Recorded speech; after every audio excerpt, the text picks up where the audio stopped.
ਦਿੱਲੀ ਦੇ ਜੰਤਰ ਮੰਤਰ ਵਿੱਚ ਸੀਐਮ ਮਾਨ ਨੇ ਕੇਂਦਰ ਨੂੰ ਕਟਹਿਰੇ ਦੇ ਵਿੱਚ ਲਿਆ। ਸੀਐਮ ਮਾਨ ਨੇ ਕੇਂਦਰ ਤੇ ਵੱਡੇ ਇਲਜ਼ਾਮ ਲਗਾਏ ਨੇ। ਇਸ ਦੌਰਾਨ ਪੰਜਾਬ ਦੇ ਮੁੱਖ ਮੰਤਰੀ ਭਗਵੰਤ ਮਾਨ ਨੇ ਕਿਹਾ ਕਿ ਸਾਡੀ ਪਾਰਟੀ ਦੇ ਲਈ ਜੰਤਰ ਮੰਤਰ ਕੋਈ ਨਵੀਂ ਥਾਂ ਨਹੀਂ ਹੈ। ਉਹਨਾਂ ਕਿਹਾ ਕਿ ਅਰਵਿੰਦ ਕੇਜਰੀਵਾਲ ਕਹਿੰਦੇ ਸੀ ਕਿ ਇਹ ਦਿਨ ਵੀ ਦੇਖਣਾ ਪੈ ਰਿਹਾ ਹੈ ਕਿ ਮੁੱਖ ਮੰਤਰੀ ਬਣਨ ਤੋਂ ਬਾਅਦ ਵੀ ਅਸੈਂਬਲੀ ਦੀ ਬਜਾਏ ਜੰਤਰ ਮੰਤਰ ਤੇ ਆਪਣੇ ਹੱਕ ਮੰਗਣ ਦੇ ਲਈ ਆਉਣਾ ਪੈ ਰਿਹਾ ਹੈ। ਚੌਥੀ ਮਾਨਯੋਗ ਰਾਜਪਾਲ ਨੇ ਪੰਜਾਬ ਦੇ ਵਿੱਚ ਸਾਡੇ ਵੱਲੋਂ ਬੁਲਾਏ ਗਏ विधान सभा सैशन ਨੂੰ गैर कानूनी करार दिता सी ते फिर सुप्रीम कोर्ट की फटकार तो बाद सहमत हो गए सी कि हाँ सैशन कानूनी है। और उन्होंने की कुछ कहा है, आओ जानते हैं। हमारी पार्टी पैदा ही यहां से हुई थी, जंतर मंतर से। तो जैसा कि हमारे पार्टी के नेशनल कन्वीनर और क्रांतिकारी नेता श्री अरविंद केजरीवाल साहब ने कहा कि यह दिन भी देखना था कि मुख्यमंत्री बनने के बाद भी यहां आना पड़ रहा है। हमें अपने अपने सेक्रेटरिएट में होना चाहिए था, हमें अपने अपने ऑफिसेज में होना चाहिए था। पॉलिसीज, बजट के दिन चल रहे हैं, बजट बना रहे होते हम लोग। अब कहां इनसे अपने हक मांगने के लिए हमें जंतर मंतर पे आना पड़ रहा है। देश को बचाने के लिए हम सबका एक रहना बहुत जरूरी है। पंजाब एग्रेरियन स्टेट है, food bowl of India. Punjab में हम 182 lakh ton, 182 lakh metric ton हर साल चावल पैदा करके देश को देते हैं। और हमारा आरडीएफ का पैसा, रूरल डेवलपमेंट फंड, जिसका सीधा संबंध मंडियों और मंडियों को जाती हुई सड़कों से है, 5500 करोड़ रोक रखा है। हम सुप्रीम कोर्ट में घूम रहे हैं। हमारे गवर्नर साहब हमारे सेशन को इलीगल कह देते हैं कि जो सेशन चल रहा है इलीगल है। हमको सेशन बीच में बंद करके माननीय श्री चंद्रचूड़ जी के पास जाना पड़ता है। फिर पहली पेशी में वहां मान जाते हैं, हां जी लीगल है, जो कहोगे। भाई पहले ही मान जाते, हमारा काम क्यों रोक रहे हो आप लोग? मतलब पंजाब में बीजेपी इज नो वेयर।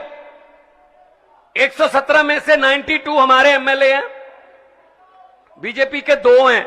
चाहे तो स्कूटर पर बैठकर भी विधानसभा आ सकते हैं वो, लेकिन यहां वो अपोजिशन में नहीं है। वहां गवर्नर अपोजिशन होता है, वो हर रोज कोई ना कोई चिट्ठी निकालता है।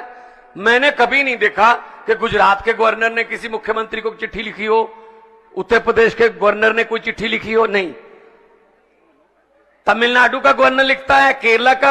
और जब हमारे पक्ष में फैसला आया माननीय उच्च न्यायालय का कि गवर्नर जो है वो सिलेक्टेड है, इलेक्टेड राज करेंगे डेमोक्रेसी में, आप रोक नहीं सकते, डिक्टेट नहीं कर सकते।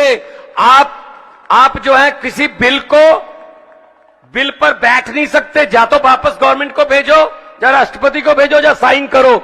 यही चीज लेके केरला की सरकार वहां गई सुप्रीम कोर्ट में। सुप्रीम कोर्ट ने क्या कहा कि हमने परसों, जब इनके वकील को कहा कि परसों हमने पंजाब का एक फैसला दिया था, वो पढ़ के मेरे पास अगले हफ्ते आ जाना। अगले हफ्ते उनका पढ़ लिया, यही फैसला केरला में लागू होगा।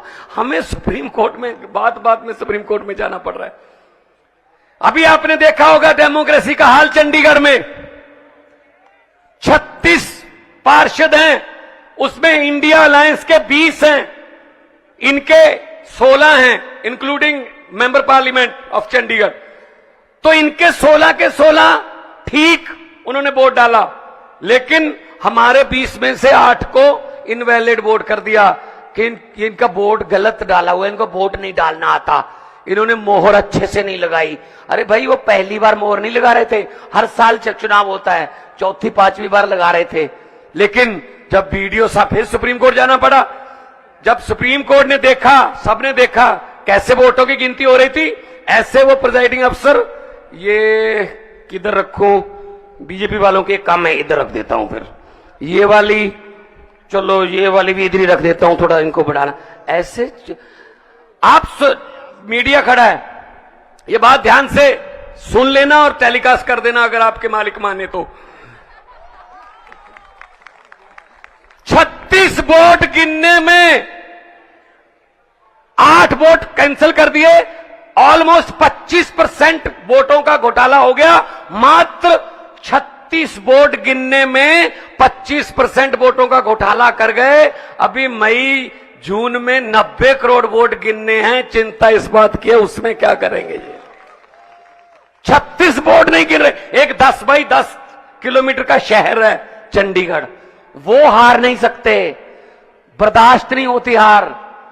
लेकिन पूरे देश में क्या होगा, चिंता इस बात की है। तो पंजाब अपने हक मांग रहा है, किसानों को एमएसपी का वादा करके